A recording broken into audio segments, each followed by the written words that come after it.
Private part को कैसे खोले। तो फ्रेंड्स आइए आज इसके बारे में बात करते हैं कि प्राइवेट पार्ट को कैसे खोले और उस पे जो कठिनाइयाँ होती है, जो कि कई बच्चे की सूजन आ जाती है या किसी की खुजली चलती है या किसी की चमड़ी भी चिप जाती है प्राइवेट पार्ट के, तो आज उसके बारे में हम बात करेंगे। तो फ्रेंड्स मैं हसीना आपको अपने यूट्यूब चैनल हसीना टिप्स हसीना गरीब चैनल पे स्वागत करती हूँ। तो फ्रेंड्स हम तो आपके सामने बैठे हैं, आप कैसे हो आप भी बताइए आपके बारे में और हमें कमेंट करके ज़रूर बताइए कि आपके हाल चाल कैसे हैं और कहाँ से हैं, कौन से ज़िले से हैं। तो हम आपको अपना जवाब या आपकी कोई कठिनाई हो या आपका कोई सवाल हो तो प्लीज़ मुझे कमेंट बॉक्स में लिखिए, हम आपके सवालों के जवाब देने के लिए पूरे तैयार हैं।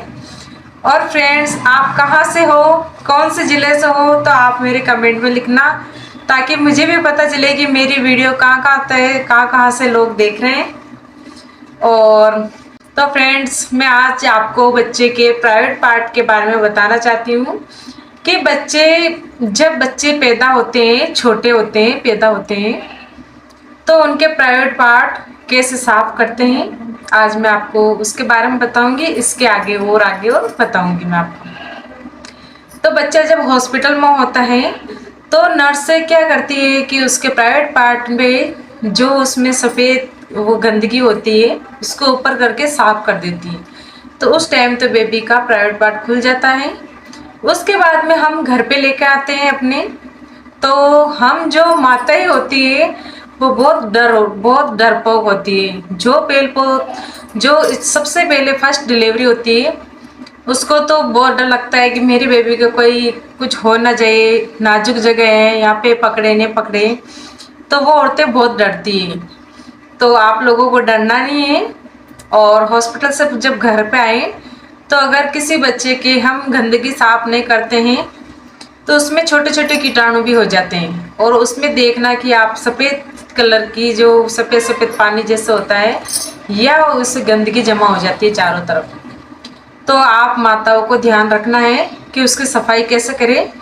तो बच्चे को रोज़ नहलाए तो उस चमड़ी को हल्के गुनगुने पानी से धोए। कैसे धोए वो भी मैं आपको बता रही हूँ। जो एक पानी का जो गिलास या किसी से भी आप स्नान कराते हो तो ऐसे उसको धार बांध के और उस जगह पे डालिए जहाँ उसका प्राइवेट पार्ट है, उसको मुंह खोल के और ऊपर नीचे कीजिए। तो उस पानी पे आप डालिए तो उसका मुंह खुल जाएगा अगर बच्चे का प्राइवेट पार्ट बंद है तो। और या उसको पेशाब करने में दिक्कत आ रही है या नहीं आ रही है तो उस बात पे भी आप ध्यान दीजिए कि बेबी का प्राइवेट पार्ट पूरा खुल नहीं पाता है, उसके वजह से उसके बेबी को बहुत ज़्यादा दिक्कत आती है पेशाब करने में। कि बेबी पहले प्राइवेट पार्ट पेशाब करता है तो पहले बहुत रोता है वो, और फिर बाद में उसको पेशाब लगती है बेबी। आप इसके बारे में बहुत ध्यान देना। तो हम माताओं को ध्यान रखना है कि बच्चे को स्टार्टिंग के अंदर रोज़ उसके प्राइवेट पार्ट को रोज़ धोना है और रोज़ हल्का सा सरसों का तेल अपने हाथों पे लेके एक अंगुली में लेके उस पर लगाना है। उसके थोड़ा हल्का 2-3 मिनट उसका जलन होगा लेकिन उससे प्राइवेट पार्ट पूरा खुल जाता है। आप इस बात पे ज़्यादा गौर कीजिए। एक नुस्खा मैं आपको एंड में और बताऊंगी, वो हमारे गांव का नुस्खा है और आपको 100% उससे फ़ायदा मिलेगा। आप मेरी वीडियो पे एंड तक बने रहिए, मैं आपको इस नुस्खे के बारे में बताऊंगी।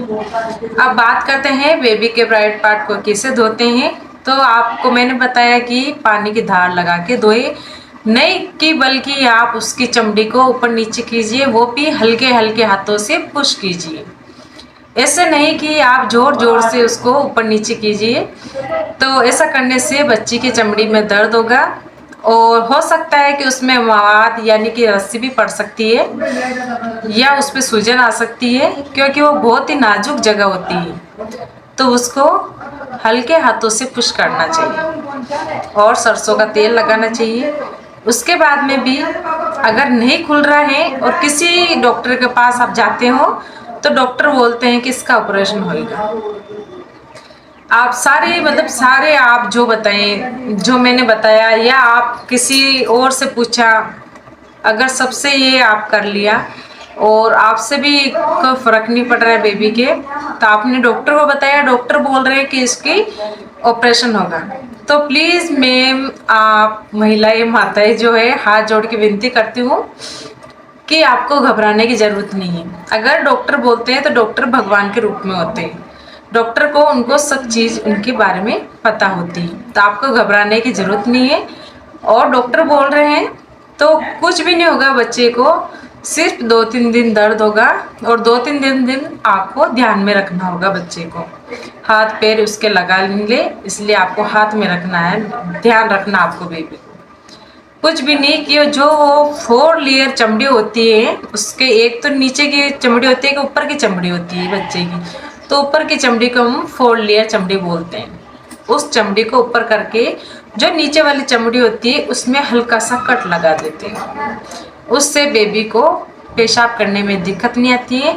इसको डॉक्टर लोग बोलते हैं कि इसका ऑपरेशन होगा, लेकिन हमारे माताओं का जो दिल होता है वो हमें बहुत डर लगता है कि मेरे बेबी का ऑपरेशन होगा, पता नहीं क्या करेंगे क्या नहीं करेंगे। तो हमारे दिल में जो ये बात होती है वो हमको अंदर ही अंदर डराती रहती है। तो आपको डरने की कोई ज़रूरत है नहीं, बिल्कुल भी डरने की ज़रूरत नहीं है। जो 4 लेयर चमड़ी होती है ऊपर वाली, उस चमड़ी को ऊपर करके हल्का सा कट लगा देते हैं, और इसके अलावा कुछ भी डर नहीं होता है। और बेबी को दर्द वाली दवाई दे देते हैं, इंजेक्शन दे देते हैं, उससे उसका दर्द नहीं होता है, और वो कम से कम 2 या 4 दिन के अंदर ठीक हो जाती है। उसको आपको घबराने वाली बात है नहीं, बिल्कुल भी घबराने वाली बात नहीं। और डॉक्टर पे विश्वास भी कीजिए। और एक नुस्खा मैं आपको और बता रही हूँ, जो कि नुस्खा मैंने भी अपनाया है और मैंने बहुत महिलाओं को बताया है इसके बारे में, वो भी उसके ऊपर कारगर हुआ है। तो आपको अगर अच्छा लगे तो आप ये नुस्खा आजमा सकते हो, इससे कोई साइड इफेक्ट नहीं होगा।